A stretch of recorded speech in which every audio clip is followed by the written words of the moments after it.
Salis kanne, Salis kanne.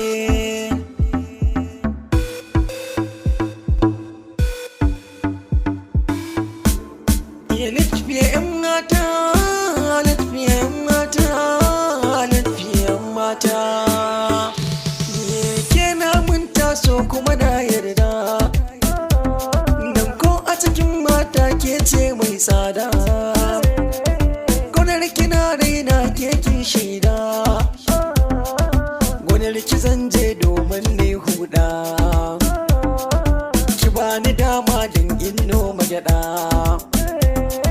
saboda sanda muke wa juna nan gani an buga a jarida. Don gale wannan tilas ne, ni da ke da shi mai kyau daga Allah ne,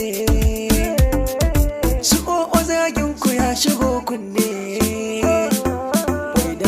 So kyace ban kyauta ba, mai faɗin hakan bai san mene so ba. Duk abin da ba sa ido a cikinsa bare ba za ke tasiri ba. Idanuwa na littafi yake hange, to yaushe kan harshe ke nake bege. Maso ku sani ko na kaɗa miki goge, akan kini ba zan yi ji dali ba. Mai wuya ba zai yi na juya ba, sai na zuba da maza ba za na sare ba.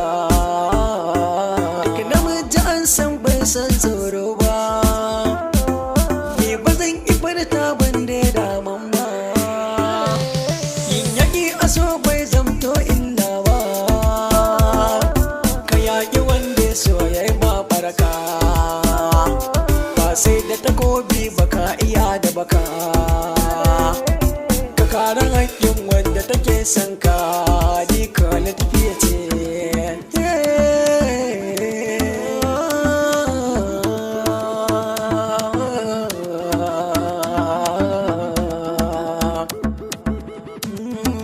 Burin raina na mallake ki, matso kusa ne ba ni so na barki, kyautar kaina ni za na baki, littafi a kula da ni. Salis kan ne mai ƙaunar ki, kimin iso a cikin fadarki, na zama sarki kuma mai mulki, ke kuma sarauniya.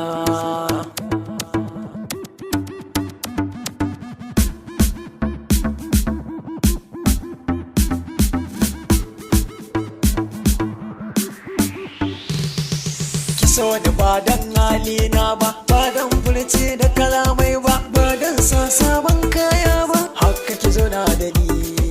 Ba dan ilimi da sarauta ba, ba dan tari na duki